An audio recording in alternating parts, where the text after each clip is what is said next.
ഒരു നിമിഷം കണ്ണുകളെ അടയ്ക്കാം, പ്രാർത്ഥിക്കാം. വാഗ്ദത്തങ്ങൾ വിശ്വസ്തനായ ഞങ്ങളുടെ നല്ല ദൈവമേ, സ്വർഗസ്ഥ പിതാവേ, കുടുംബജീവിതമാകുന്ന വലിയ സൗഭാഗ്യം ഞങ്ങൾക്ക് നീ തന്നതോർത്ത് സ്തോത്രം ചെയ്യുന്നു.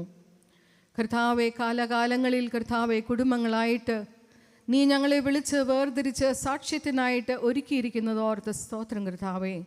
പലപ്പോഴും ഞങ്ങളുടെ സാക്ഷ്യത്തിൽ ഞങ്ങൾ പരാജയപ്പെടുമ്പോഴും ഞങ്ങളെ തള്ളിക്കളയാതെ നീ ഞങ്ങളെ ചേർത്ത് പിടിച്ചിരിക്കുന്ന കൃപയ്ക്കായിട്ട് സ്തോത്രം കർത്താവേ. അല്പസമയം നിൻ്റെ വചനത്തിൻ്റെ മുൻപാകെ ഇരുന്ന് വചനത്തിൻ്റെ അടിസ്ഥാനത്തിൽ ഞങ്ങളുടെ ക്രിസ്തീയ കുടുംബങ്ങളെ എപ്രകാരം രൂപപ്പെടുത്തണമെന്നുള്ള തിരിച്ചറിവ് ഞങ്ങൾക്ക് നൽകി തരണമേ എന്ന് പ്രാർത്ഥിക്കുന്നു.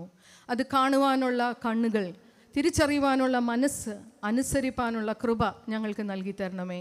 അല്പസമയം നിൻ്റെ സന്നിധിയിലിരിക്കുമ്പോൾ ഞങ്ങളോട് ഓരോരുത്തരോടും നീ ഇടപെടണമെന്ന് നിൻ്റെ സന്നിധിയിൽ അപേക്ഷിച്ച് പ്രാർത്ഥിക്കുന്നു. മാനവും മഹത്വം അവിടുന്ന് തന്നെ എടുക്കണമേ. യേശുവിൻ നാമത്തിൽ അപേക്ഷിക്കുന്ന കൃപയോട് കേൾക്കണമേ. ആമേൻ. ഇന്നത്തെ ഈ കുടുംബവേദിയിൽ നമ്മൾ ഒരുമിച്ച് ചിന്തിക്കുവാൻ ആയിട്ട് ആഗ്രഹിക്കുന്നത് സുവിശേഷ കേന്ദ്രീകൃതമായ ഭവനം രൂപപ്പെടുത്തുക, ബിൽഡിംഗ് ഗോസ്പൽ സെൻറ്റേർഡ് ഹോം. എന്താണ് സുവിശേഷം? എന്താണ് ഗോസ്പൽ? വഴിതെറ്റിപ്പോകുന്ന ഏത് മനുഷ്യനും, പാപത്തിൽ വീണു പോകുന്ന ഏത് മനുഷ്യനും നശിച്ചു പോകാതെ രക്ഷയുടെ വഴിയിലേക്ക് തിരിച്ചു വരുവാനുള്ള മാർഗമാണ് സുവിശേഷം. അത് മറ്റാരിലും കൂടെയല്ല, യേശു ക്രിസ്തു എന്ന രക്ഷകൻ നമ്മുടെ ജീവിതത്തിൽ വരുമ്പോൾ, നമ്മുടെ ജീവിതത്തിൽ നമ്മൾ സ്വീകരിക്കുമ്പോൾ ആ രക്ഷയുടെ അനുഭവം നമ്മുടെ ജീവിതത്തിൽ സ്വായത്തമാക്കുവാൻ തക്കവണ്ണം കർത്താവ് കൃപ ചെയ്യുന്നു. എന്നെ കേൾക്കുന്ന പ്രിയമുള്ളവരെ, വ്യക്തിപരമായിട്ട് ഞാനും നിങ്ങളും ഒരുപക്ഷെങ്കിൽ രക്ഷയുടെ അനുഭവത്തിൽ ജീവിക്കുമ്പോഴും നമ്മുടെ കുടുംബത്തിലുള്ള അംഗങ്ങൾ, നമ്മുടെ കുടുംബത്തിലുള്ള മക്കൾ, ഇവരെയൊക്കെ ചേർത്ത് പിടിച്ച് സുവിശേഷ കേന്ദ്രീകൃതമായ ഒരു ഭവനം കെട്ടുപണി ചെയ്യുവാൻ, രൂപപ്പെടുത്തുവാനായിട്ട് യഹോവയായ ദൈവം ആഗ്രഹിക്കുന്നു. ഒരു ധ്യാന പുസ്തകത്തിൽ ഇപ്രകാരം ഒരു അനുഭവം വായിച്ചു. ഒരു ഗവേഷണ യാത്രയ്ക്ക് പോയ ഒരു മനുഷ്യൻ, അഡ്മിറൽ റിച്ചാർഡ് ഇ ബയേർഡ് എന്നുള്ള ആ ഒരു യാത്രക്കാരൻ മഞ്ഞുള്ള സ്ഥലങ്ങളിലൂടെ സൗത്ത് പോളിലേക്ക് യാത്ര ചെയ്തപ്പോൾ അദ്ദേഹത്തിൻ്റെ ഗവേഷണ അന്വേഷണത്തിൻ്റെ ഭാഗമായി പല രീതിയിലുള്ള വെല്ലുവിളികൾ അദ്ദേഹത്തിന് നേരിടേണ്ടി വരുമായിരുന്നു. അദ്ദേഹം താൽക്കാലികമായിട്ട് കെട്ടുപണി ചെയ്ത ഒരു ചെറിയ കുടിലിലാണ് ആ തണുപ്പ് പ്രദേശത്ത് താമസിച്ചിരുന്നത്. ചില ദിവസങ്ങളിലൊക്കെ ആ ഭവനം വിട്ട് പുറത്തോട്ട് പോകുമ്പോൾ, അല്പസമയം മുന്നോട്ട് പോയി കഴിയുമ്പോൾ മൂടൽ മഞ്ഞ് അല്ലെങ്കിൽ മഞ്ഞ് മഴ പെയ്യുമ്പോൾ വഴി കാണാതെ തപ്പിത്തടയുന്ന അനുഭവങ്ങളുണ്ടായിരുന്നു. എന്നാൽ അദ്ദേഹത്തിന് ഭവനത്തിലേക്ക് മടങ്ങി വരുവാൻ തക്കവണ്ണം ഒരു അടയാളം, ഒരു ചൂണ്ടുപലക അദ്ദേഹം തന്നെ കണ്ടെത്തി. അതെന്തെന്ന് ചോദിച്ചാൽ ഒരു വലിയ തൂണ്, അതിൻ്റെ അറ്റത്തൊരു സ്കാർഫ്, അത് ആ ഭവനത്തിൻ്റെ അല്പം ദൂരത്ത് അദ്ദേഹം നാട്ടിവെച്ചു. എപ്പോഴൊക്കെ അദ്ദേഹം ഈ മൂടൽ മഞ്ഞിൻ്റെ ഒരു മഴയിൽ അല്ലെങ്കിൽ മൂടൽ മഞ്ഞിൻ്റെ ഒരു ഇരുട്ടിൽ തനിക്ക് വഴി നഷ്ടപ്പെടുന്നു എന്ന് തോന്നുമ്പോഴൊക്കെയും തിരിഞ്ഞ് ഈ തൂണിലേക്ക് നോക്കി, ഈ സ്കാർഫിലേക്ക് നോക്കി തൻ്റെ ഭവനത്തിലേക്ക് തിരിച്ചു വരുവാനായിട്ട് അദ്ദേഹത്തിന് സാധിച്ചു. അദ്ദേഹം പറയുന്നത്, that was the centre point for my return to my home. ഭവനത്തിലേക്ക് മടങ്ങി വരുവാനുള്ള ഒരു പലകയായി ആ ഒരു തൂണ് അവിടെ നിലനിന്നു.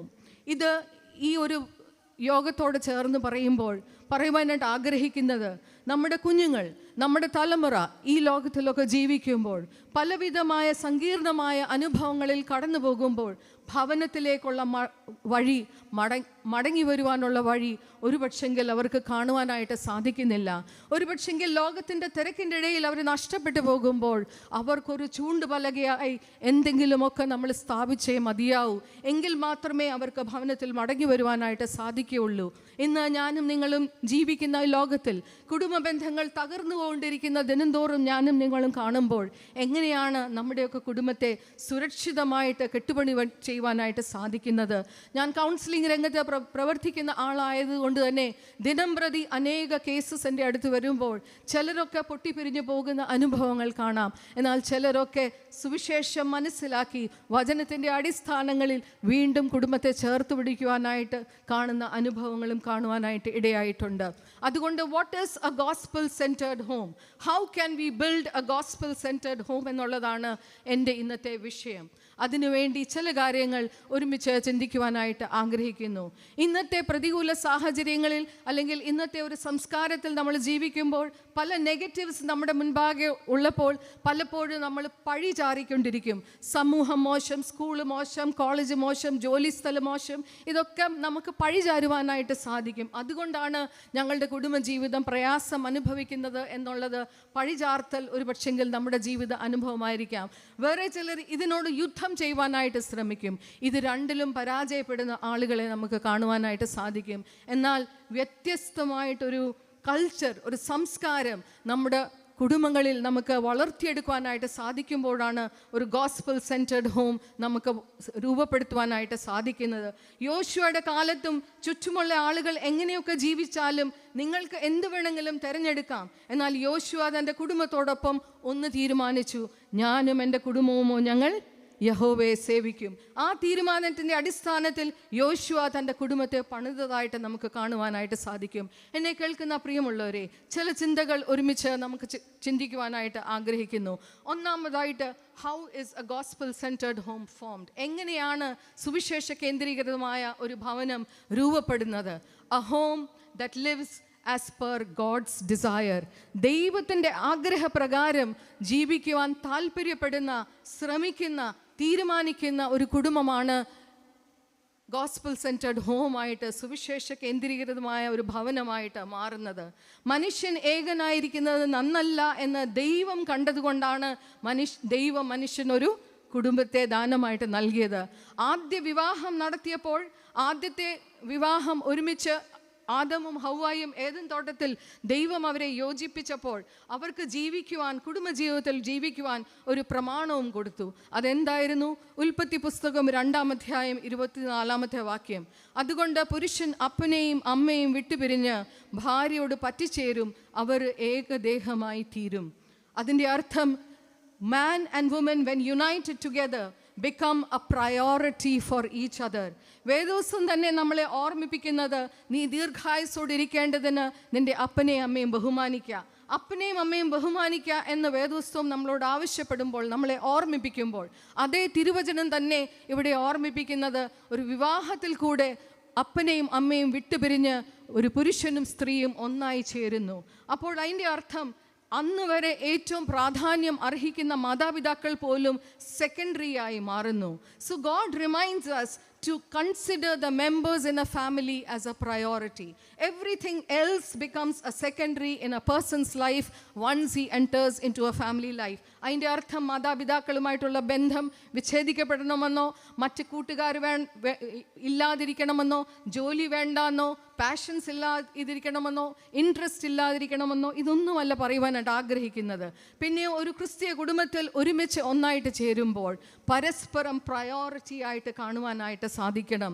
കഴിഞ്ഞ കുറേ വർഷങ്ങളായിട്ട് ഞാൻ കൗൺസിലിംഗ് രംഗത്ത് പ്രവർത്തിക്കുന്നു. ഒരു 5-8 വർഷം മുൻപ് വരെ പ്രശ്നങ്ങൾ ഒരുപക്ഷെങ്കിൽ തല്ലും അടിയും ഒരു വാക്ക് തർക്കവും ഒക്കെ ആയിരുന്നെങ്കിൽ, ഇന്നത്തെ ഭാര്യ ഭർത്ത ബന്ധത്തിൽ അനുഭവിക്കുന്ന പ്രശ്നം silent treatment, ignoring the partner. ഒരേ കൂര കീഴിൽ ഒരേ മുറിയിലൊക്കെ താമസിക്കുമെങ്കിലും പരസ്പരം സംസാരിക്കാതെ, പരസ്പരം സ്നേഹം പങ്കുവെക്കാതെ, ഒരു കമ്മ്യൂണിക്കേഷനും ഇല്ലാതെ ഒരുമിച്ച് ജീവിക്കുന്ന കുടുംബങ്ങൾ വർഷങ്ങളോളം അങ്ങനെ തന്നെ ജീവിക്കുന്നു. പലരും വേദനയോടെ വന്ന് പറയാറുണ്ട്, he is not interested in me, or she is not interested in talking to me. അങ്ങനെയുള്ള ബന്ധങ്ങളിൽ കഴിയുന്ന വ്യക്തിബന്ധങ്ങൾ അല്ലെങ്കിൽ കുടുംബങ്ങൾ, ദേ ഇഗ്നോർ ഈച്ച് അതർ. പരസ്പരം ഗൗനിക്കാതെ അവഗണിച്ചുകൊണ്ട് ജീവിക്കുന്ന ഭാര്യ ഭർത്ത ബന്ധം, അത് ഒരുപക്ഷെങ്കിൽ ശാരീരികവും മാനസികവുമായിട്ടുള്ള വേദനയെക്കാട്ടിൽ അധികം വേദനയാണെന്ന് ഇന്നുള്ള ചെറുപ്പക്കാർ ചിലരൊക്കെ പങ്കുവെക്കുമ്പോൾ പറയാറുണ്ട്. ഭാര്യ ഭർത്ത ബന്ധത്തിൽ മാത്രമാണോ സൈലൻറ്റ് ട്രീറ്റ്മെൻറ്റ്? ചിലപ്പോഴൊക്കെ കുഞ്ഞുങ്ങളും പോഷ് നെഗ്ലെക്റ്റ് അനുഭവിക്കുന്നു. എന്താണ് പോഷ് നെഗ്ലെക്റ്റ്? മാതാപിതാക്കൾ തമ്മിൽ നല്ല ജോലിയിലൊക്കെ അവരായിരിക്കുമ്പോൾ ഒരുപക്ഷെങ്കിൽ കുഞ്ഞുങ്ങൾക്ക് കൊടുക്കുവാനുള്ള സമയം അവർക്ക് ലഭിക്കാതെ പോകുമ്പോൾ, അവരെ ആക്കുന്ന ഡേ കെയർ സെൻറ്ററിലോ അല്ലെങ്കിൽ അവരെ നോക്കുന്ന നാനിയോ അവരായിരിക്കാം കൂടുതൽ സമയം അവരോട് ചെലവഴിക്കുന്നത്. അപ്പോൾ കുഞ്ഞുങ്ങളും ഏകാന്തത അനുഭവിക്കുന്നു. ചില വീടുകളിലൊക്കെ പ്രായമുള്ള മാതാപിതാക്കളുണ്ടെങ്കിൽ അവരോട് സംസാരിക്കുവാൻ മക്കൾക്കോ കൊച്ചുമക്കൾക്കോ സമയമില്ല. മനുഷ്യൻ ഏകനായിരിക്കുന്നത് നന്നല്ല എന്ന് ദൈവം കണ്ട് മനുഷ്യനൊരു കമ്പാനിയൻ കൊടുത്തപ്പോൾ ഇന്നത്തെ നമ്മുടെ ഭവനങ്ങളിലൊക്കെ എല്ലാം നല്ല വലിയ ഭവനങ്ങളും എല്ലാ ഉള്ളപ്പോഴും ഭവനത്തിലുള്ള വ്യക്തികൾ ഏകാന്തത അനുഭവിക്കുന്ന ഒരു അനുഭവത്തിൽ ഞാനും നിങ്ങളും കാണുവാനായിട്ട് ഇടയാകണം. നമ്മളെ തന്നെ ഒന്ന് ശോധന ചെയ്യുവാൻ, എൻ്റെ ഭവനത്തിൽ are the members of my family feeling lonely? ഭാര്യയോട് സംസാരിക്കാത്ത ഭർത്താവ്, ഭർത്താവിനോട് സംസാരിക്കാത്ത ഭാര്യ, അമ്മയോട് സംസാരിക്കാത്ത കുഞ്ഞുങ്ങൾ, അങ്ങനെയുള്ള ഭവനങ്ങളിൽ തീർച്ചയായിട്ടും ദൈവിക താല്പര്യം നിറവേറ്റപ്പെടുന്നില്ല എന്നുള്ളത് യാതൊരു സംശയമില്ല. മദർ ടെരേസ ഒരിക്കൽ പറഞ്ഞു, the biggest tragedy of the 21st century is not the poverty of hunger. ഭക്ഷണത്തിന് വേണ്ടിയുള്ള ഒരു ദാഹമോ അല്ലെങ്കിൽ ഇല്ലായ്മയോ അല്ല, പിന്നെന്താണ്? The feeling of loneliness and the feeling of unloved. അതായത് സ്നേഹിക്കപ്പെടാത്ത ഒരു അനുഭവത്തിൽ കഴിയേണ്ട വരുന്നതാണ് ഏറ്റവും വലിയ ദുരിതം എന്ന് മദർ ടെരേസ ഒരിക്കൽ പറഞ്ഞത് ഈ കാലത്തിൽ അത് സത്യമാണെന്ന് തോന്നിപ്പോകുന്ന ഒരു അനുഭവം നമുക്ക് കാണുവാനായിട്ട് സാധിക്കും. ഞാനൊരു സ്ഥാപനത്തിൽ ജോലി ചെയ്യുന്ന സമയത്ത് ഒരു അവധിക്കാലം ലാസ്റ്റ് വർക്കിംഗ് ഡേ ആയപ്പോൾ സ്കൂളിലെ കുട്ടികളൊക്കെ സന്തോഷത്തോടെ, ഹോസ്റ്റലിൽ താമസിക്കുന്ന കുഞ്ഞുങ്ങളൊക്കെ സന്തോഷത്തോടെ ഭവനത്തിലേക്ക് പോകുന്ന തുള്ളിച്ചാടുന്ന അനുഭവം കണ്ടു. അവരോടൊക്കെ സംസാരിച്ചുകൊണ്ടിരുന്നപ്പോൾ അവരൊക്കെ വീട്ടിൽ ചെന്ന് പല കാര്യങ്ങൾ ചെയ്യുവാനുള്ള ആഗ്രഹങ്ങളെക്കുറിച്ച് അവർ പങ്കുവച്ചു. എന്നാൽ ഒരു കുട്ടി മാത്രം വേറിട്ട് വിഷമത്തോടിരിക്കുന്ന കണ്ടപ്പോൾ ഞാൻ ചോദിച്ചു, എന്താ വീട്ടിൽ പോകാൻ ടിക്കറ്റ് കിട്ടിയില്ലേ? ആ കുട്ടി മറുപടി പറഞ്ഞു, ഇല്ല മാം, എൻ്റെ പപ്പ മമ്മി എനിക്ക് ബിസിനസ് ക്ലാസ്സിനുള്ള ഫ്ലൈറ്റ് ടിക്കറ്റ് അയച്ചു തന്നേക്കുന്നത്, പക്ഷെങ്കിൽ എനിക്ക് വീട്ടിൽ പോകാനായിട്ട് താല്പര്യമില്ല, സന്തോഷമില്ല. എന്ത് എന്ന് ആ കുട്ടിയോട് ചോദിച്ചപ്പോൾ പറഞ്ഞു, അവിടെ ചെന്നാലും എൻ്റെ മുറിയിൽ ഞാൻ തനിയെ ഇരിക്കണം, എൻ്റെ മൊബൈലും എൻ്റെ ഗാഡ്ജറ്റ്സുമായിട്ട് ഞാൻ തനിയെ ഇരുന്ന് സമയം കളയണം. ഇവിടെ ഒന്നുമല്ലേ വൈഫൈയിലും നല്ലതായിട്ടുണ്ടല്ലോ, ആരും എന്നെ ചോദ്യം ചെയ്യുവാനായിട്ടില്ലല്ലോ, ഈ ഹോസ്റ്റൽ മുറിയാണ് എൻ്റെ ഭവനത്തിലേക്കാട്ടിൽ നല്ലത് എന്ന് പറഞ്ഞു. എവിടെയാണ് പ്രയാസം, എവിടെയാണ് കുഴപ്പമുണ്ടായത്? ആ ഭവനത്തിൽ തമ്മിൽ ഒരു സംസാരമില്ല, തമ്മിൽ സമയം ചെലവഴിക്കുവാനായിട്ട് ആർക്കും സമയമില്ല എന്നുള്ള അനുഭവമാണ്. നല്ല ഉന്നത ജോലികളിലൊക്കെ ഇരിക്കുന്ന അനേക കുടുംബങ്ങളിൽ സംഭവിക്കുന്ന ഒരു അനുഭവം. ഇന്ന് പലപ്പോഴും we talk about love languages, we talk about communication skills. ഇതിൻ്റെ ഒന്നും കുറവ് ഇന്നില്ല. എന്നാൽ നമ്മുടെ ഭവനത്തിലുള്ള അംഗങ്ങളെ മുൻഗണന കൊടുത്ത് പ്രയോറിറ്റി ആയിട്ട് കാണുവാനായിട്ട് നമുക്ക് സാധിക്കാതെ പോകുന്നിടത്താണ് നമുക്ക് വീഴ്ച വരുന്നത്. എന്നാൽ ഇത് പ്രയോറിറ്റി ആയിട്ട് മനസ്സിലാക്കി കഴിയുമ്പോൾ ഒരു കമ്മ്യൂണിക്കേഷൻ സ്കില്ലിനും പ്രോബ്ലം ഇല്ല. കമ്മ്യൂണിക്കേഷൻ ഭംഗിയായിട്ട് നടക്കും. എക്സ്പ്രഷൻ ഓഫ് ലവ്, സ്നേഹം പങ്കുവെക്കുവാനായിട്ട് സാധിക്കും, ക്ഷമിക്കുവാനായിട്ട് പരസ്പരം സാധിക്കും. ഇതൊക്കെ ഭവനത്തിൻ്റെ അന്തരീക്ഷത്തിൽ നടക്കും. അപ്പോൾ ഒന്നാമതായിട്ട് ദൈവിക താല്പര്യപ്രകാരം, ദൈവത്തിൻ്റെ ആഗ്രഹപ്രകാരം നമ്മുടെ കുടുംബത്തെ കെട്ടുപണി ചെയ്യുവാനായിട്ട് നമുക്ക് സാധിക്കണം. 2, a home where members are willing to overcome challenges together. വെല്ലുവിളികളെ ഒരുമിച്ച് നിന്ന് നേരിടുവാൻ അല്ലെങ്കിൽ അതിജീവിക്കുവാൻ ശ്രമിക്കുന്ന ഒരു ഭവനം. ക്രിസ്തീയ കുടുംബങ്ങളിലും പ്രശ്നമില്ലാത്ത ഭവനങ്ങളില്ല, രോഗമില്ലാത്ത ഭവനങ്ങളില്ല, പ്രയാസമില്ലാത്ത ഭവനങ്ങൾ ക്രിസ്തീയ കുടുംബങ്ങളില്ല. ഇതൊക്കെയും വരുമ്പോൾ എങ്ങനെയാണ് ഒരുമിച്ച് ചേർന്ന് നിൽക്കേണ്ടത് എന്നുള്ളതാണ് ഇന്ന് നമ്മളെ തന്നെ ഓർമ്മിപ്പിക്കേണ്ടത്. ഇത് ഞാനൊരു ഫിസിക്കൽ അബ്യൂസ്, മെൻ്റൽ അബ്യൂസ് അങ്ങനെയുള്ള കുടുംബജീവിതത്തിൽ കഴിയുന്ന ആളുകളെ കുറിച്ചല്ല പറയുന്നത്. എന്നാൽ നമ്മുടെ കാരണത്താൽ അല്ലാതെ ദൈവം അനുവദിച്ച് വരുന്ന ചില ബുദ്ധിമുട്ടുകൾ, പ്രയാസങ്ങൾ നമ്മൾ എങ്ങനെ നേരിടുന്നു? ആ പ്രയാസങ്ങൾ എന്തൊക്കെയാണ്? ഒരു പക്ഷെങ്കിൽ ജീവിത പങ്കാളിയിൽ ഒരാൾക്ക് പെട്ടെന്നുണ്ടാകുന്ന മാരകമായ ഒരു രോഗമായിരിക്കാം, അല്ലെങ്കിൽ ഒരാൾക്ക് ജോലി നഷ്ടപ്പെട്ടു പോകുന്നതായിരിക്കാം, അല്ലെങ്കിൽ ഒരു സാമ്പത്തിക തകർച്ച അനുഭവിക്കുന്നവരായിരിക്കാം, അല്ലെങ്കിൽ എത്ര ആഗ്രഹിച്ചും ഒരു കുഞ്ഞിനെ ലഭിക്കാതെ പോകുന്ന അനുഭവമായിരിക്കാം. അതുമല്ലെങ്കിൽ ചിലപ്പം ശാരീരികവും മാനസികമായിട്ടുള്ള വൈകല്യമുള്ള കുഞ്ഞുങ്ങൾ കുടുംബത്തിൽ ജനിക്കുമ്പോൾ അതിൽ നിന്നുണ്ടാകുന്ന സ്ട്രെസ് ആയിരിക്കാം. ഇതൊക്കെ ചാലഞ്ചായിട്ട് ഫാമിലി കടന്നു പോകുമ്പോൾ ഒരുമിച്ച് ചേർന്ന് നിന്നുകൊണ്ട് അത് നേരിടുവാനായിട്ട് നമുക്ക് സാധിക്കുന്നുണ്ടോ? ഇന്ന് ഈ പ്രശ്നങ്ങളൊക്കെ പറഞ്ഞ് പലരും മദ്യത്തിനും ലഹരിക്കുമൊക്കെ അടിമപ്പെട്ടു പോകുന്നു. പരസ്പരം അകന്നു പോകുന്ന കുടുംബങ്ങളെ നമുക്ക് കാണുവാനായിട്ട് സാധിക്കും. എന്നാൽ വേദപുസ്തകം നമ്മളെ വളരെ ഭംഗിയായിട്ട് പല വ്യക്തികളുടെ ജീവിതത്തിൽ നിന്ന് നമ്മളെ വരച്ചു കാട്ടുന്നത് how did they overcome challenges in their togetherness. മറ്റാരുമല്ല, സഖറിയാവും എലിസബത്തും. ലൂക്കോസിൻ്റെ സുവിശേഷം 1-ാം അധ്യായം 6-ാമത്തെ വാക്യത്തിൽ അവരെക്കുറിച്ച് വേദോസ്തം ഇപ്രകാരം സാക്ഷ്യം പറയുന്നു: ഇരുവരും ദൈവസന്നിധിയിൽ നീതിയുള്ളവരും കർത്താവിൻ്റെ സകല കൽപ്പനകളിലും ന്യായങ്ങളിലും കുറ്റമില്ലാത്തവരായി നടക്കുന്നവരും ആയിരുന്നു. അവരുടെ ജീവിതത്തിൽ ഒരു വലിയ ചാലഞ്ച് തന്നെ ഉണ്ടായിരുന്നു. What was the challenge? They were a childless couple. In spite of years of marriage together, they did not have a child as per the plan of God. ആ ഒരു ചലഞ്ചിൽ ഒരുപക്ഷെങ്കിൽ അവർക്ക് പരസ്പരം പഴിചാർത്തി ഇനി ഞങ്ങൾ ഞങ്ങളുടെ വേറെ വഴിക്ക് പിരിഞ്ഞു പോകാം എന്നുള്ളത് തീരുമാനിക്കാമായിരുന്നു. എന്നാൽ ദൈവവചനം അവരെക്കുറിച്ച് സാക്ഷീകരിക്കുന്നത് ഇരുവരും ദൈവസന്നിധിയിൽ സകല കൽപ്പനകളിലും ന്യായങ്ങളിലും കുറ്റമില്ലാത്തവരായി നടക്കുന്നവരുമാകുന്നു. നമ്മുടെയൊക്കെ കുടുംബങ്ങളിൽ വരുന്ന പ്രതിസന്ധികളെ എങ്ങനെയാണ് നമ്മൾ നേരിടുന്നത്? ചുറ്റുമുള്ള ഭവനങ്ങളിൽ അനേക ക്രിസ്തീയ കുടുംബങ്ങളിലൊക്കെ പ്രതിസന്ധി വരുമ്പോൾ ചിലരൊക്കെ ഒരുമിച്ച് അത് നേരിടുന്ന അനുഭവം നേരിട്ട് കാണുവാനായിട്ട് ഇടയായിട്ടുണ്ട്. എനിക്ക് വളരെ അടുത്ത ഒരു സുഹൃത്തായിരിക്കുന്ന ഒരു സഹോദരി, അവരുടെ ആങ്ങളയുടെ ഭാര്യ, ആ പെൺകുട്ടി പഠിക്കുന്ന കാലത്ത് ഡിഗ്രി പഠിക്കുന്ന കാലത്ത് നല്ല മിടുക്കിയായ ചുണയുള്ള ആ പെൺകുട്ടി പെട്ടെന്നായിരുന്നു ഒരു ദിവസം അവൾക്ക് ഒരു തലകറക്കവും കണ്ണിന് ഇരുട്ട് അനുഭവിക്കുന്ന ഒരു അനുഭവം പോലെ തോന്നി. ഡോക്ടറെ കാണിച്ചപ്പോൾ പറഞ്ഞു ഒരു ചെറിയ ക്ഷീണമേ ഉള്ളായിരിക്കാം, പ്രയാസം അധികം ഒന്നുമില്ല എന്ന് പറഞ്ഞ് ഡോക്ടർ അവളെ മടക്കി ഭവനത്തിലേക്ക് വിട്ടു. 6 മാസം കഴിഞ്ഞ് അവൾ ഒരു വിവാഹ ജീവിതത്തിലേക്ക് പ്രവേശിച്ച് കുടുംബജീവിതം ആരംഭിച്ചു.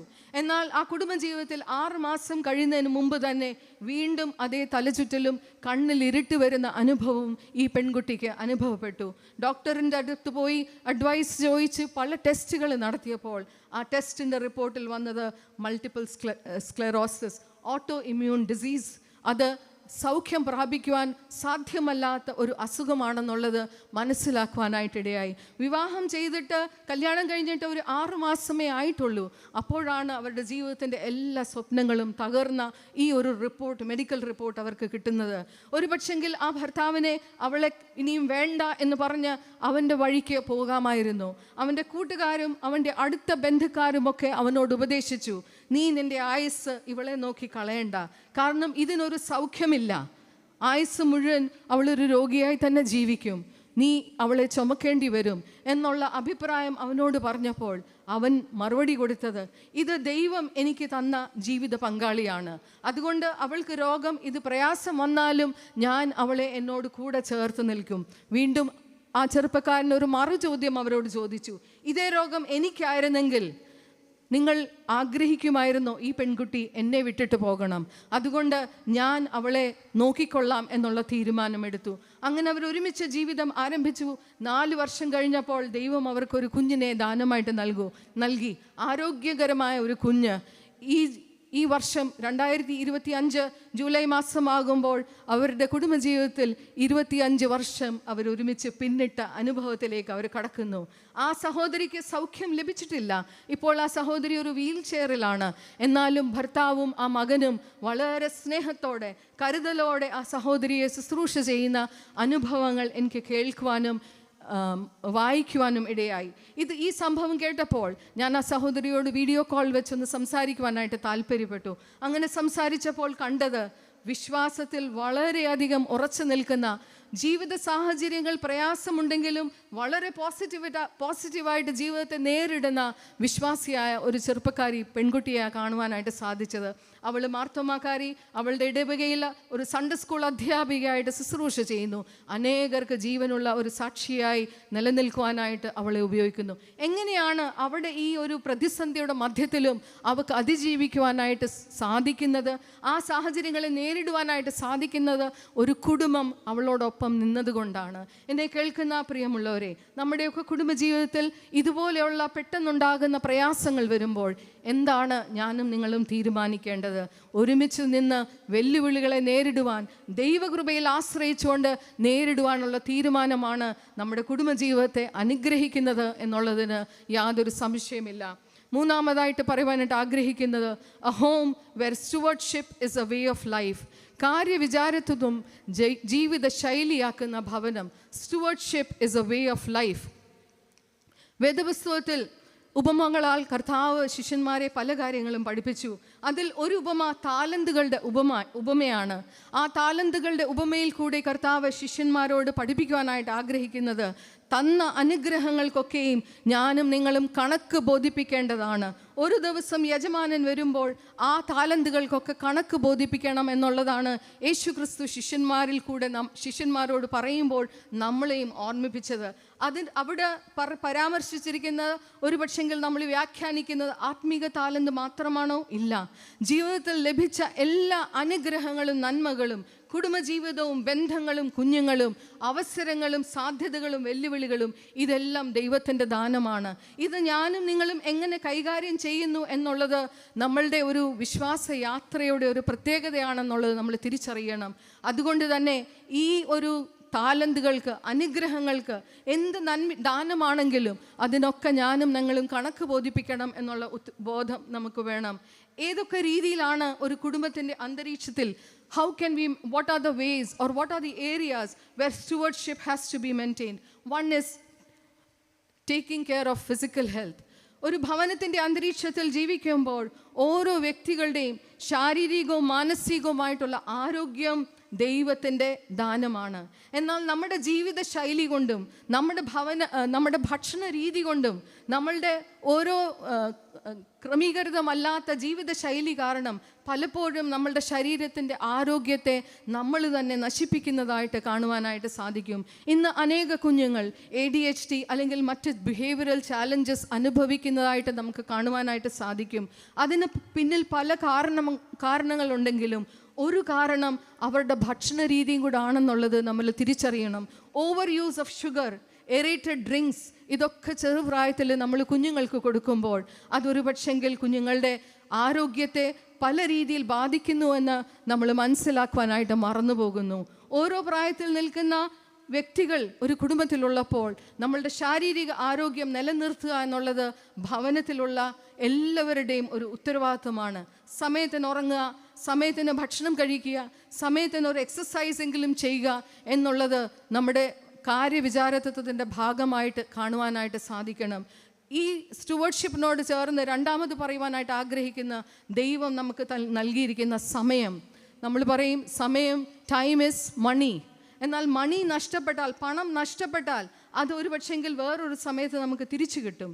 എന്നാൽ സമയം നഷ്ടപ്പെട്ടാൽ ഒരിക്കലും നമുക്ക് തിരിച്ചു കിട്ടുകയില്ല എന്നുള്ള തിരിച്ചറിവ് നമുക്കുണ്ടായിരിക്കണം. സമയം സമ്പാദിക്കുവാനും നമുക്ക് സാധിക്കുകയില്ല. അതുകൊണ്ട് ഉള്ള സമയം ഞാൻ എൻ്റെ കുടുംബത്തിലെ അംഗങ്ങളോട് എങ്ങനെ ചെലവഴിക്കുന്നു എന്നുള്ള ഒരു ഉത്തരവാദിത്ത ബോധം നമുക്കുണ്ടായിരിക്കണം. How do we spend time with our family members is very important. ഇന്ന് കുഞ്ഞുങ്ങൾക്കോ മാതാപിതാക്കൾക്കോ അല്ലെങ്കിൽ പ്രിയപ്പെട്ട ഗ്രാൻഡ് പേരൻസിനോ എല്ലാവരോടും ചോദിച്ചാൽ ആർക്കും തന്നെ സമയമില്ല. What are we busy with? We are lost in the virtual world. ഒരുപക്ഷെങ്കിൽ സോഷ്യൽ മീഡിയയിലും ഗാഡ്ജറ്റ്സിലും ഒക്കെ നമ്മൾ എവിടെയൊക്കെയോ എന്തൊക്കെയോ അന്വേഷിച്ചു പോകുന്ന സമയത്ത് പലപ്പോഴും നമ്മുടെ വീട്ടിലുള്ള പ്രിയപ്പെട്ടവരോടുള്ള സമയം ചെലവഴിക്കുവാനായിട്ട് നമുക്ക് സാധിക്കുന്നില്ല. But God is the one who has given us the time. God is the one who has given us the physical health. We have to be good caretakers of all that because we have to be accountable to him one day. രണ്ടാമത് അതുകൊണ്ട് സ്റ്റുവർഡ്ഷിപ്പിനോട് ചേർന്ന് പറയുവാനായിട്ട് ആഗ്രഹിച്ചത് സമയത്തെക്കുറിച്ചാണ്. 3 വിഭവങ്ങൾ, അത് ഫിനാൻസസും അതുപോലെ തന്നെ പ്രകൃതി വിഭവങ്ങൾ, നാച്ചുറൽ റിസോഴ്സസ്. പല കുടുംബങ്ങളിലും ഇന്ന് കടബാധ്യത അമിതമായിട്ട് വരുമ്പോൾ ഒരുപക്ഷെങ്കിൽ ജീവിക്കാൻ മാർഗമില്ലാത്ത വഴി തപ്പിത്തടയുന്ന അനുഭവങ്ങളിൽ കൂടി പല കുടുംബങ്ങൾ നിരാശയിലേക്ക് താണുപോകുന്ന അനുഭവങ്ങൾ കാണുവാനായിട്ട് സാധിക്കുന്നു. എവിടെയാണ് തെറ്റുപറ്റിയത്? ഒരുപക്ഷെങ്കിൽ ദൈവം നമുക്ക് തന്ന പണം ശരിയായ രീതിയിൽ നമുക്ക് കൈകാര്യം ചെയ്യുവാനായിട്ട് സാധിക്കുന്നില്ല. ഇന്നത്തെ ചെറുപ്പക്കാരൊക്കെ നല്ല ജോലി, നല്ല സ്ഥാനത്തൊക്കെ ഇരിക്കുമ്പോഴൊക്കെയും പണത്തിൻ്റെ കാര്യത്തിൽ അവർക്ക് ഉത്തരവാദ ബോധത്തോട് ചില കാര്യങ്ങൾ അവർക്ക് ക്രമീകരിക്കുവാനായിട്ട് സാധിക്കുന്നില്ല. അതിന് കാരണം മറ്റാരുമല്ല, മാതാപിതാക്കളായ നമ്മൾ തന്നെയാണ്. നമുക്ക് നമ്മുടെ കുഞ്ഞുങ്ങളെ അങ്ങനെ ഒരു ട്രെയിനിങ് കൊടുക്കുവാനായിട്ട് സാധിക്കാതെ പോകുന്നതിൻ്റെ ഫലമായിട്ടാണ് പല കുഞ്ഞുങ്ങളും കടബാധ്യതയിൽ ആയി പോകുന്നത്. അതുകൊണ്ട് എന്നെ കേൾക്കുന്ന പ്രിയമുള്ളവരെ, പ്രത്യേകിച്ച് യുവ കുടുംബങ്ങളുള്ള ആയിരിക്കുന്ന ആളുകളോട് എനിക്ക് പറയുവാനായിട്ടുള്ളത്, you have money which is there to spend, which is there to save and which is there to share. പണമുള്ളത് നമ്മൾ ചെലവാക്കണം, ആവശ്യത്തിൽ നമ്മുടെ ജീവിത സൗകര്യങ്ങൾക്ക് വേണ്ടി ചെലവാക്കണം. ഒരംശം നമ്മൾ നീക്കി വെച്ച് സേവ് ചെയ്യുവാനായിട്ട് ശ്രമിക്കണം. ഒരംശം ദൈവത്തിനും ആവശ്യമുള്ളവർക്ക് കൊടുക്കുവാനായിട്ട് സാധിക്കണം. അങ്ങനെ ചെയ്യുമ്പോഴാണ് നമ്മുടെ ഫിനാൻഷ്യൽ റിസോഴ്സസ് നമുക്ക് ഭംഗിയായിട്ട് നിലനിർത്തുവാനായിട്ട് സാധിക്കുന്നത്. അതുകൊണ്ട് മൂന്നാമതായിട്ട് ഞാൻ പറഞ്ഞത്, a home where stewardship is a way of life. കാര്യവിചാരത്വം ജീവിത ശൈലിയാക്കുന്ന ഭവനം. അങ്ങനെയുള്ള ഭവനങ്ങളിൽ ഡിസിപ്ലിൻ ലൈഫ് ഉണ്ടായിരിക്കും, ഓർഗനൈസ്ഡ് ലൈഫ് സ്റ്റൈൽ ഉണ്ടായിരിക്കും. അവരുടേതായിട്ടുള്ള ആക്ഷൻസിന് വേണ്ടി കോൺസിക്വൻസസ് ഉണ്ട് എന്നുള്ളത് അവർ തിരിച്ചറിയും. ബന്ധങ്ങൾക്ക് വില കൊടുക്കുവാനായിട്ട് അവർ പഠിക്കും. ഇങ്ങനെയുള്ള ഒരു ഡിസിപ്ലിൻ ലൈഫ് സ്റ്റൈലിൽ വളരുന്നവർക്ക് മാത്രമേ കുടുംബജീവിതവും മറ്റ് ഉത്തരവാദിത്തങ്ങളും ഒക്കെ ഭംഗിയായിട്ട് നിർവഹിക്കുവാനായിട്ട് സാധിക്കുകയുള്ളൂ. നാലാമതായിട്ട് പറയുവാനായിട്ട് ആഗ്രഹിക്കുന്നത്, a home which impacts principles or convictions to live, imparts principles or convictions to live by. പ്രമാണങ്ങൾ അല്ലെങ്കിൽ നിലപാടുകൾക്ക് വേണ്ടി നിലനിൽക്കുവാൻ പ്രേരിപ്പിക്കുന്ന ഭവനം. പ്രമാണങ്ങൾ അല്ലെങ്കിൽ നിലപാടുകൾക്ക് വേണ്ടി നിലനിൽക്കുവാൻ പ്രേരിപ്പിക്കുന്ന ഭവനം. ഇന്നത്തെ ലോകത്തിൻ്റെ സംസ്കാരം എന്താണ്? Do what makes you happy. നിങ്ങൾക്ക് സന്തോഷം നൽകുന്നത് എന്താണെങ്കിലും അത് ചെയ്യുക, അതിൽ തന്നെ മുന്നോട്ട് പോകുക. You don't have to be worried about the world, you are the master of your life എന്നുള്ള സന്ദേശമാണ് ലോകം നമ്മുടെ തലമുറയോട് പറയുന്നത്. Convenience becomes more important than conviction. സൗകര്യം പോലെ ജീവിക്കാമെന്നുള്ളതാണ് ഇന്നത്തെ ലോകത്തിൻ്റെ ഒരുപക്ഷെങ്കിൽ ഒരു മുഖമുദ്രയായി തന്നെ മാറിയിരിക്കുന്നത്. പ്രമാണങ്ങളോ നിലപാടുകളോ പ്രിൻസിപ്പിൾസോ കൺവിക്ഷൻസോ ഒന്നും ജീവിതത്തിൽ ആവശ്യമില്ല എന്നുള്ളത് നമ്മുടെ സംസ്കാരം ഒരുപക്ഷെ നമ്മളോട് പറയുമ്പോൾ, എല്ലാവരും ചെയ്യുന്ന പോലെ തന്നെ ഞാനും ചെയ്യുക, അല്ലെങ്കിൽ ഞാൻ ഒറ്റപ്പെട്ടു പോകും എന്നുള്ളതൊക്കെ ചിന്തിക്കുമ്പോൾ, അവിടെയാണ് ഒരു ക്രിസ്തീയ കുടുംബത്തിലായിരിക്കുന്ന നമുക്കൊക്കെ നമ്മുടെ കുഞ്ഞുങ്ങൾക്ക് പറഞ്ഞു കൊടുക്കുവാനായിട്ട് സാധിക്കുന്നത് നിലപാടുകൾ എടുക്കുവാനായിട്ട് സാധിക്കണം. ചില സമയത്ത് സത്യത്തിനു വേണ്ടി തനിയെ നിന്നാലും അതിനുവേണ്ടി തന്നെ നിലകൊള്ളുവാനായിട്ട് സാധിക്കണം എന്നുള്ളത് നമ്മുടെ ഭവനങ്ങളിൽ മാത്രമേ നമുക്ക് പറഞ്ഞു കൊടുക്കുവാനായിട്ട് സാധിക്കത്തുള്ളൂ. 1 കൊരിന്ത്യർ 10:23 വാക്യം, സകലത്തിനും എനിക്ക് കർത്തവ്യമുണ്ട് എങ്കിലും സകലവും പ്രയോജനമുള്ളതല്ല. സകലത്തിനും എനിക്ക് കർത്തവ്യമുണ്ട് എങ്കിലും സകലവും ആത്മീയ വർധന വരുത്തുന്നില്ല. ഈ തിരിച്ചറിവ് നമ്മുടെ തലമുറയ്ക്കുണ്ടാകണം. എല്ലാം ഒന്നും നമ്മുടെ ജീവിതത്തിൽ സന്തോഷവും അല്ലെങ്കിൽ സമാധാനവും നൽകുന്ന കാര്യങ്ങളല്ല. അതുകൊണ്ട് ശരിയായ തീരുമാനം, ശരിയായ നിലപാടുകൾ എടുക്കണമെന്നുള്ള ഒരു ചിട്ട അല്ലെങ്കിൽ ആ ഒരു ലെഗസി നമ്മുടെ കുഞ്ഞുങ്ങൾക്ക് നമുക്ക് കൊടുക്കുവാനായിട്ട് സാധിക്കണം.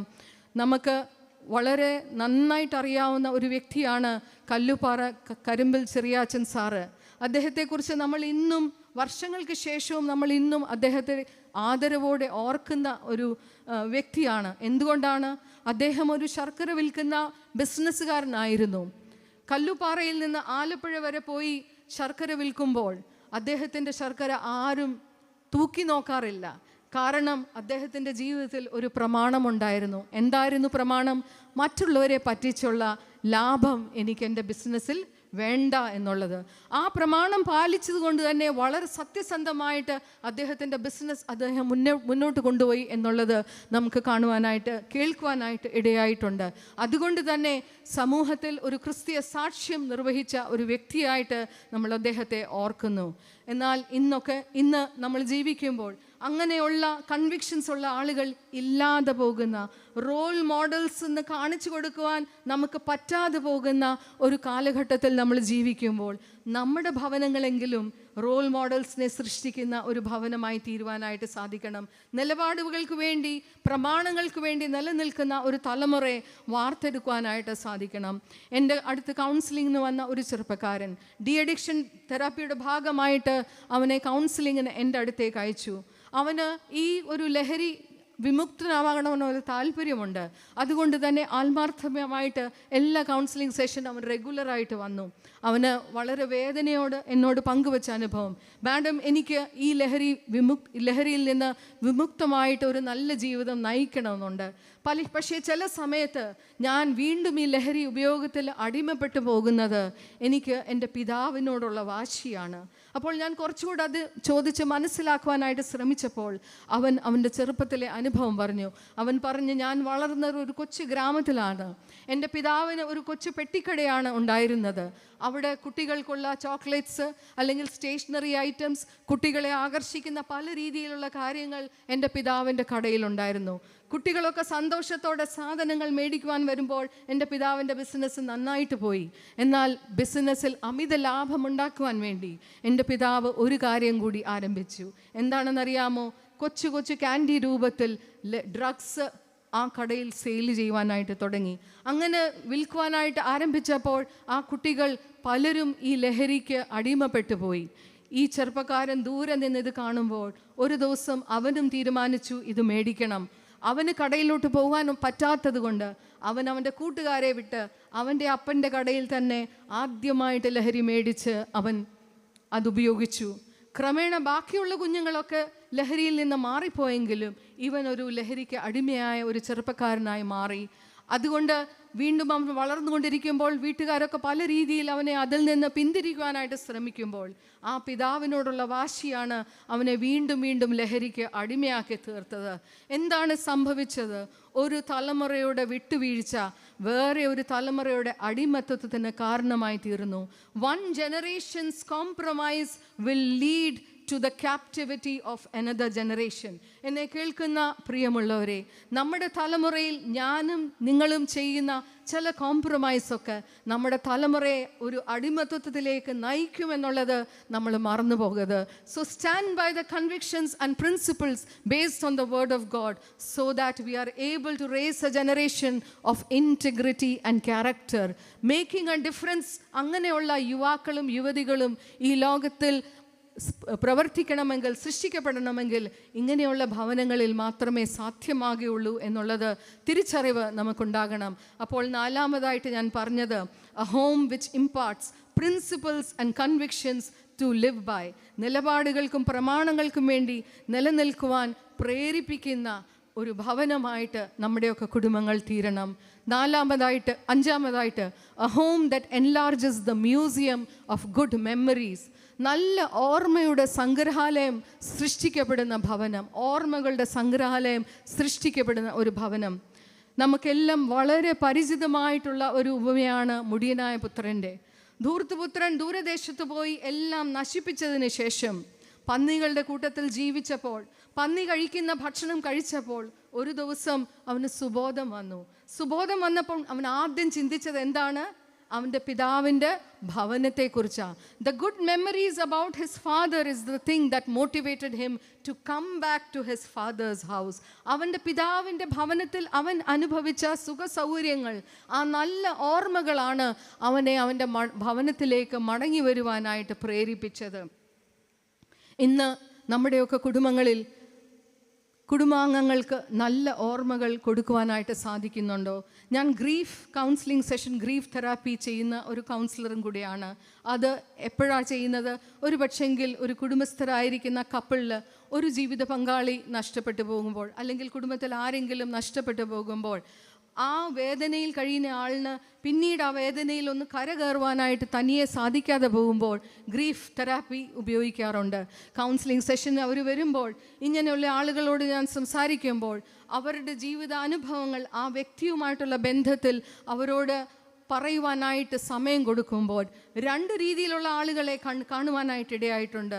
ചില ആളുകൾക്ക് നല്ല ഓർമ്മകൾ ജീവിത പങ്കാളിയുമായിട്ട്, കൊച്ചുമ അല്ലെങ്കിൽ മാഡം ഞങ്ങൾ 20 വർഷം ഒരുമിച്ച് ജീവിച്ചു, 30 വർഷം ഞങ്ങൾ ഒരുമിച്ച് ജീവിച്ചു, നല്ല നല്ല ഓർമ്മകൾ, ഒത്തിരി പണമൊന്നും ഇല്ലായിരുന്നു ഞങ്ങൾക്ക്, എന്നാൽ ഞങ്ങൾ ഒരുമിച്ച് ജീവിച്ച നല്ല കാലങ്ങളെക്കുറിച്ച് ചിലർ പങ്കുവെക്കാറുണ്ട്. എന്നാൽ വേറെ ചിലരുണ്ട്, ഞങ്ങൾ ഇത്ര വർഷം ജീവിച്ചിട്ടെങ്കിലും ഒന്നും നന്മയായിട്ട് ഞങ്ങളുടെ ജീവിതത്തിൽ ഭവിച്ചില്ല, കുറ്റബോധവും പരാജയങ്ങളും മാത്രം നിരത്തി വെക്കുവാനുള്ള അനുഭവങ്ങൾ ചിലർക്കുണ്ട്. അപ്പോൾ I see 2 extreme cases where people either have good memories of the lost ones or they don't have any positive memories to talk about their beloved people. What happens? What makes the difference? നമ്മുടെ പ്രിയപ്പെട്ടവർ, നമ്മുടെ കുഞ്ഞുങ്ങൾ എപ്പോഴും നമ്മളോടൊപ്പം ഇതുപോലെ കാണത്തില്ല. നമുക്കറിയാം, കുഞ്ഞുങ്ങൾ പെട്ടെന്ന് വളർന്ന് അവരുടെ ഓരോ ഘട്ടത്തിൽ നിന്ന് കഴിഞ്ഞ് അവർ നമ്മളിൽ നിന്ന് ദൂരെ സ്കൂളിൽ, കോളേജിലും ഹോസ്റ്റലിലും ഒക്കെ മാറിപ്പോകുമ്പോൾ അവരുടെ മനസ്സിൽ നിലനിൽക്കുന്നത് കുടുംബത്തിലുണ്ടായിരുന്ന നല്ല ഓർമ്മകളാണ്. ആ ഓർമ്മകളാണ് അവരുടെ മാനസിക ആരോഗ്യത്തെ നിലനിർത്തുവാനായിട്ട് സാധിക്കുന്നത്. ഇന്ന് പല അഡൾട്ട്സ് ആയിട്ടുള്ള ആളുകൾ, യുവാക്കൾ, യുവതികളൊക്കെ വന്ന് ഇമോഷണൽ ട്രോമയിൽ കൂടെ കടന്നു പോകുന്ന ആളുകൾ കൗൺസിലിങ്ങിന് വരുമ്പോൾ അവരുടെ childhood memories are very negative. Some talk about the scary, unsafe home situation. അവർക്കൊരു സുരക്ഷിതവും അനുഭവിക്കപ്പെടാത്ത ഭവനങ്ങളെക്കുറിച്ച് ഈ കുട്ടികൾ പങ്കുവെക്കും. അവർ പറയാറുണ്ട്, എത്രയോ രാത്രികൾ ഞങ്ങളുടെ പിതാവിനെ പേടിച്ച് ഞങ്ങൾ അപ്പുറത്തെ വീട്ടിൽ പോയി കിടന്നുറങ്ങിയിട്ടുണ്ട്. വേറെ ചിലർ പറയാറുണ്ട്, അമ്മയുടെ പൊട്ടിത്തെറി കാരണം ഞങ്ങൾക്ക് ഒരു കാര്യവും വീട്ടിൽ വന്ന് പറയുവാനായിട്ട് ആകാറില്ലായിരുന്നു. അപ്പോൾ വ്യത്യസ്തമായ രീതിയിലുള്ള ഓർമ്മകൾ ഈ കുട്ടികളുടെ മനസ്സിൻ്റെ ആരോഗ്യത്തെ നഷ്ടപ്പെടുത്തുന്നതായിട്ട് കാണുവാനായിട്ട് സാധിക്കും. എന്നെ കേൾക്കുന്ന പ്രിയമുള്ളവരെ, നമ്മുടെ പ്രിയപ്പെട്ടവർ നമ്മളോടൊപ്പം ഉള്ളപ്പോൾ മാത്രമാണ് നമുക്ക് ഈ ഓർമ്മകൾ ക്രിയേറ്റ് ചെയ്യുവാനായിട്ട് സാധിക്കുന്നത്, സൃഷ്ടിക്കപ്പെടുവാനായിട്ട് സാധിക്കുന്നത്. അതുകൊണ്ട് അവർ നമ്മളോടൊപ്പം ഉള്ളപ്പോൾ നമ്മുടെ പ്രായമുള്ള മാതാപിതാക്കളും എന്നും നമ്മളോടൊപ്പം കാണുകയില്ല. ഒരു പക്ഷെങ്കിൽ ഈ ലോകത്തിൽ നിന്ന് മാറ്റപ്പെട്ടു കഴിയുമ്പോൾ നമ്മൾ ആഗ്രഹിച്ചേക്കാം അല്പസമയം അവരോടൊന്ന് ഇരുന്ന് സംസാരിക്കുവാനായിട്ട് വീണ്ടും ഒന്ന് ലഭിച്ചിരുന്നെങ്കിൽ എന്ന് നമ്മൾ ആഗ്രഹിച്ചു പോകുന്നു. എന്നാൽ അവരൊക്കെ നമ്മളോടൊപ്പം ഉള്ളപ്പോൾ നാം എങ്ങനെ സമയം ചെലവഴിക്കുന്നു? How do we create memories? ഈ മെമ്മറീസ് ക്രിയേറ്റ്, ഓർമ്മകൾ സൃഷ്ടിക്കുവാൻ വേണ്ടി നമ്മൾ വലിയ റിസോർട്ടിലോ 5 സ്റ്റാർ ഹോട്ടലിലോ ഒന്നും പോകേണ്ട ആവശ്യമില്ല. ഒത്തിരി പണം ചെലവാക്കിയുള്ള ഒരു ട്രാവലിൻ്റെ ആവശ്യമില്ല. നമ്മളുടെ വീടിൻ്റെ സാധാരണമായിട്ടുള്ള അനുഭവങ്ങളിലും നല്ല ഓർമ്മകൾ നമ്മുടെ പ്രിയപ്പെട്ടവർക്ക് സൃഷ്ടിക്കുവാനായിട്ട് സാധിക്കും. ഞാൻ ഒരു കോളേജിൽ ശുശ്രൂഷ ചെയ്യുന്ന സമയത്ത് കുട്ടികളെ ഞാൻ ഒബ്സർവ് ചെയ്യുവാനായിട്ട് സാധിക്കുമായിരുന്നു. അപ്പോൾ ആ കൂട്ടത്തിൽ ഒരു ചെറുപ്പക്കാരൻ എപ്പോഴും എല്ലാ സിറ്റുവേഷനും വളരെയധികം കാമായിട്ട് സംയമനത്തോടെ ഇടപെടുന്ന ഒരു അനുഭവം ഞാൻ കണ്ടു. അവനെ സംബന്ധിച്ച് നല്ല മാനേഴ്സ്, നല്ല റെസ്പെക്റ്റ്ഫുള്ളായിട്ട് മറ്റുള്ളവരോട് ഇടപെടുന്നതായിട്ട് ഞാൻ കാണാറുണ്ടായിരുന്നു. അതുകൊണ്ട് തന്നെ അവനോടൊരു പ്രത്യേക സ്നേഹവും വാത്സല്യവും എനിക്കുണ്ടായിരുന്നു.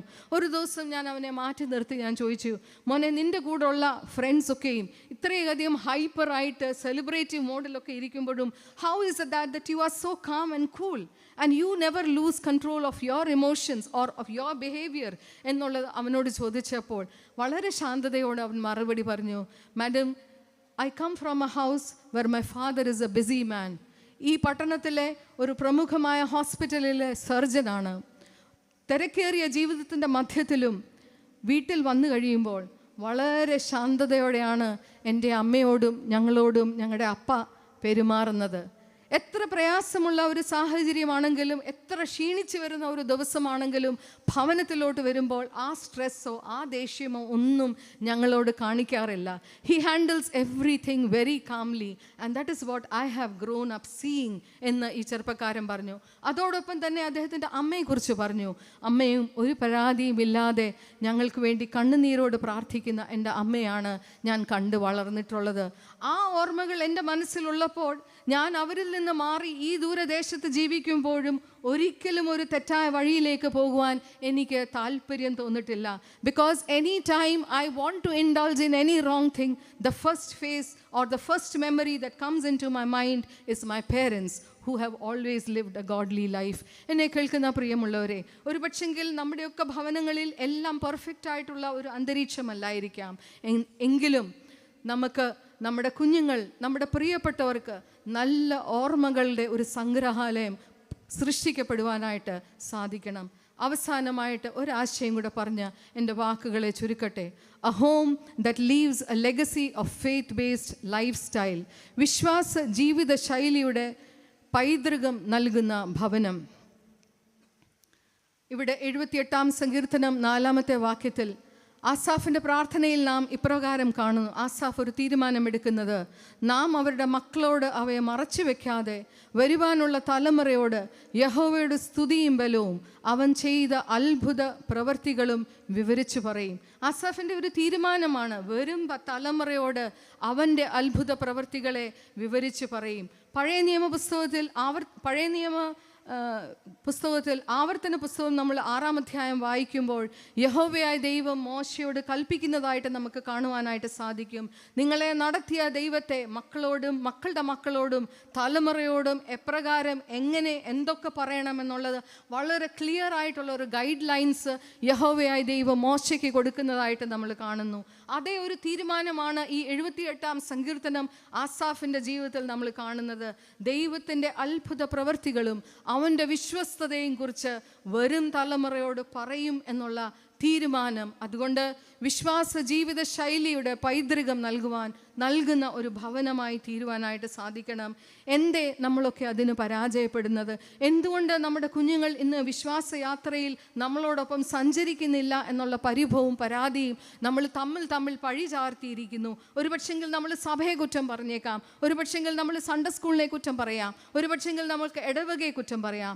എന്നാൽ ഒരു ക്രിസ്തീയ കുടുംബത്തിലായിരിക്കുന്ന ഞാനും നിങ്ങളും, മാതാപിതാക്കളായ ഞാനും നിങ്ങളും എത്രമാത്രം ബോധപൂർവം ഈ വിശ്വാസം കൈമാറുവാൻ തക്കവണ്ണം പ്രയത്നിക്കുന്നു എന്ന് നമ്മളോട് തന്നെ ചോദ്യം ചെയ്യേണ്ടതാണ്. We have to make them understand the uniqueness of Christ. ക്രിസ്തുവിലുള്ള നിസ്തുലത എന്താണെന്നുള്ളത് നമ്മുടെ കുഞ്ഞുങ്ങൾക്ക് ഈ വിശ്വാസയാത്രയിൽ പറഞ്ഞു കൊടുക്കണം. രക്ഷയുടെ വഴി യേശു ക്രിസ്തു മാത്രമെന്നുള്ളത് തറപ്പിച്ച് പറയുവാൻ നമുക്കും ഇന്ന് ധൈര്യമില്ല. ആ രക്ഷയുടെ വഴി അല്ലെങ്കിൽ കർത്താവായ യേശു ക്രിസ്തുവിലുള്ള രക്ഷയെക്കുറിച്ച് കുഞ്ഞുങ്ങൾക്ക് ഊന്നൽ കൊടുത്ത് പറഞ്ഞു കൊടുക്കുവാനായിട്ട് നമുക്ക് സാധിക്കുന്നില്ല.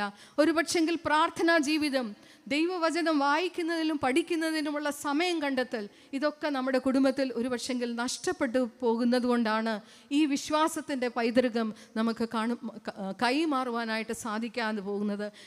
എന്നെ കേൾക്കുന്ന എൻ്റെ പ്രിയ സഭയിലെ ആളുകളോട്, കുടുംബങ്ങളോട് എനിക്ക് പറയുവാനുള്ളത്, നമ്മുടെ കുടുംബങ്ങളിൽ വിശ്വാസത്തിൽ വേരൂന്നി ജീവിക്കുന്ന ഒരു തലമുറയെ വാർത്തെടുക്കുവാൻ ഉള്ള ഉത്തരവാദിത്വം മാതാപിതാക്കളായ എനിക്കും നിങ്ങൾക്കുമാണെന്നുള്ളത് മറന്നു പോകരുത്. എൻ്റെ കുഞ്ഞ് യേശു കർത്താവിനെ രക്ഷിതാവായിട്ട് സ്വീകരിക്കണമെന്നുള്ള ഉറപ്പ് വരുത്തേണ്ടത് അമ്മയായ ഞാൻ തന്നെയാണ്. ആ കർത്താവിൻ്റെ പാതയിൽ എൻ്റെ കുഞ്ഞുങ്ങൾ ജീവിക്കണമെന്നുള്ളത് ഒരു തീരുമാനം മാതാപിതാക്കളായ നമുക്കാണ്. അതിനെ ഗൗരവമായി കാണാതെ അലക്ഷ്യമായി ഒരു പക്ഷെങ്കിൽ നമ്മുടെ ക്രിസ്ത്യ ജീവിതം എടുക്കുമ്പോൾ പലപ്പോഴും നമ്മുടെ കുഞ്ഞുങ്ങൾ ഈ ലോകത്തിൻ്റെ ഫിലോസഫീസ്, പല ഐഡിയോളജീസ് വരുമ്പോൾ അവിടെയൊക്കെ നഷ്ടപ്പെട്ടു പോകുന്ന അനുഭവങ്ങൾ നമുക്ക് കാണുവാനായിട്ട് സാധിക്കും. 3 യോഹന്നാൻ 4-ാമത്തെ വാക്യത്തിൽ ഇപ്രകാരം പറയുന്നു: എൻ്റെ മക്കൾ സത്യത്തിൽ നടക്കുന്നു എന്ന് കേൾക്കുന്നതിനേക്കാൾ വലിയ സന്തോഷം എനിക്ക് ഇല്ല. യോഹന്നാൻ ശ്ലീഹ പറയുകയാണ്, എൻ്റെ മക്കൾ സത്യത്തിൽ നടക്കുന്നു എന്ന് കേൾക്കുന്നതിനേക്കാൾ വലിയ സന്തോഷം എനിക്കില്ല. എന്താണ് സത്യം? യേശു ക്രിസ്തുവാകുന്ന ആ സത്യത്തിൽ, ആ സത്യമാർഗത്തിൽ നമ്മുടെ തലമുറ നടക്കുവാനും വളരുവാനും ഉള്ള ആഗ്രഹവും താല്പര്യവും പ്രവൃത്തിയും നമ്മുടെ ജീവിതത്തിൽ ഉണ്ടാകണം. നമ്മുടെ കുഞ്ഞുങ്ങളെക്കുറിച്ചൊക്കെ വളരെയധികം നല്ല സ്വപ്നങ്ങളുണ്ട്, അതൊന്നും തെറ്റല്ല. എന്നാൽ അതേ സ്വപ്നത്തോടു കൂടെ തന്നെ നമ്മുടെ ജീവിതത്തിൻ്റെ ഒരു വലിയ ദർശനമായിരിക്കണം എൻ്റെ കുഞ്ഞ് കർത്താവിനെ അറിഞ്ഞ് ഈ ലോകത്തിൽ ജീവിക്കണമെന്നുള്ളത്. ആ ദർശനത്തിന് വേണ്ടി എന്ത് ചെയ്യുവാനും ഞാനും നിങ്ങളും തയ്യാറാകുമ്പോഴാണ് വിശ്വാസമുള്ള ഒരു തലമുറയെ വാർത്തെടുക്കുവാനായിട്ട് സാധിക്കുന്നത്. ഞങ്ങൾ വർഷങ്ങൾക്ക് മുൻപ് നാഗ്പൂരിൻ്റെ പ്രദേശത്ത് അവിടെ ഇടവകയിൽ ശുശ്രൂഷ ചെയ്യുന്ന സമയത്ത്, ഒരു ഏപ്രിൽ മാസം നല്ല ചൂടുള്ള സമയത്ത്, നട്ടുച്ചയ്ക്ക് ഞങ്ങളുടെ പാഴ്സനേജിൻ്റെ ഡോർബെല്ലിൽ ആരോ വന്ന് മുട്ടി. കതക് തുറന്നപ്പോൾ പരിചയമില്ലാത്ത ഒരു പിതാവും മകനും. അച്ഛൻ അവരോട് കയറി ഇരിക്കുവാനായിട്ട് ആവശ്യപ്പെട്ടു.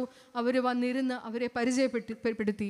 ആ പിതാവ് പറഞ്ഞു, ഞാൻ മധ്യപ്രദേശിൻ്റെ ഒരു ചെറിയ ടൗണിൽ നിന്ന് വരുന്ന ഒരു പിതാവാണ്, ഒരു ഗവൺമെൻറ് ഉദ്യോഗസ്ഥനാണ്. എൻ്റെ മകൻ 12ാം ക്ലാസ് കഴിഞ്ഞു, നാഗ്പൂരിലെ പ്രദേശത്ത് കോളേജ് അഡ്മിഷന് വേണ്ടി വന്നിരിക്കുക. ഞങ്ങൾ ഇതുവരെ ജീവിച്ച സ്ഥലത്ത് അവനൊരു പള്ളിയോ ഒരു ക്രിസ്തീയ കൂട്ടായ്മയോ ഒരിക്കലും ലഭിച്ചിട്ടില്ല. കാരണം അതിനുള്ള സാഹചര്യം ഞങ്ങളുടെ ആ ചെറിയ ടൗൺഷിപ്പിലില്ല.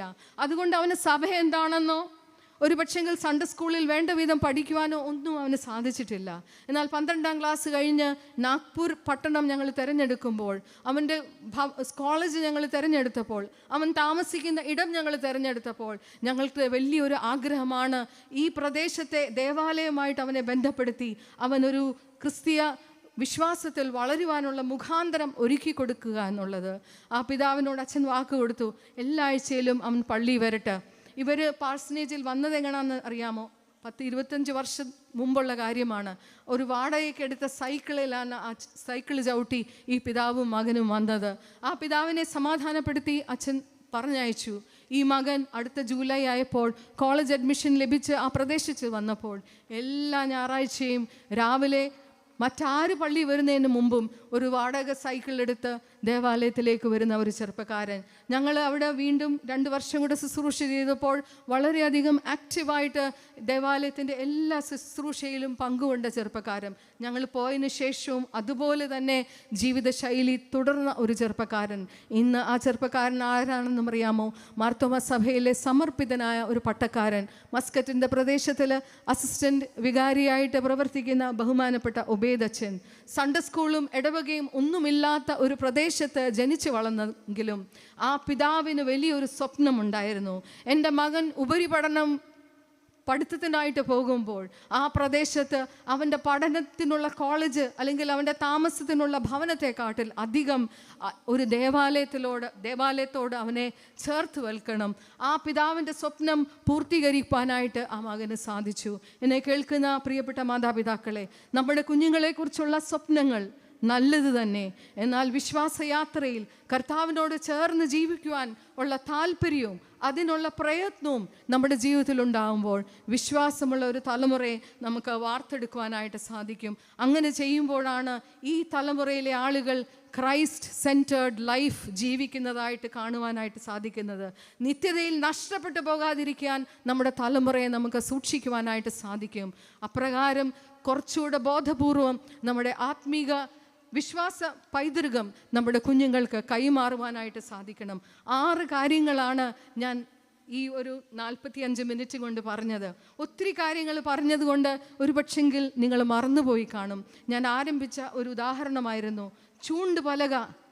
ഒരു ഗവേഷണ യാത്രക്കാരനെ അവൻ്റെ ഭവനത്തിലേക്ക് തിരിച്ചു വരുത്തിയെങ്കിൽ ഇന്ന് gospel centered homes should bring our children back to our homes in a faith based lifestyle. അതുകൊണ്ട് how to create a gospel centered home, സുവിശേഷ കേന്ദ്രീകൃതമായ ഒരു ഭവനം എങ്ങനെ രൂപപ്പെടുത്താമെന്നുള്ളത് 6 ആശയങ്ങൾ ഞാൻ പറഞ്ഞപ്പോൾ ഒരു പക്ഷെങ്കിൽ നിങ്ങളിൽ മറന്നുപോയി കാണും ചിലതൊക്കെ. എന്നാൽ അത് ഓർമ്മ നിൽക്കുവാൻ തക്കോണം ഞാനൊരു അക്രോണിം, ഒരു വാക്ക് നിങ്ങൾക്ക് തരികയാണ്. മറ്റൊന്നുമല്ല, gospel. G stands for a home which is lived according to the godly desire. O stands for overcoming challenges together. S stands for stewardship as a way of life. P stands for principles to live by. E stands for enlarging the museum of memories. L stands for leaving a legacy of faith-based lifestyle. ഈ 6 കാര്യങ്ങൾ നമ്മുടെ ജീവിതത്തിൽ ചെറിയ രീതിയിലെങ്കിലും ആരംഭിപ്പിക്കാനായിട്ട് സാധിക്കുമ്പോൾ തീർച്ചയായിട്ടും ഒരു gospel centred home രൂപപ്പെടുത്തുവാനായിട്ട് നമുക്ക് സാധിക്കും. ഇത്രയൊക്കെ കേട്ടപ്പോൾ ഒരു പക്ഷെങ്കിൽ നമുക്ക് നിരാശ തോന്നും. ഇതൊരു പെർഫെക്റ്റ് ഹോമിൻ്റെ പിക്ചറാണല്ലോ കൊച്ചമ്മ പറഞ്ഞത്.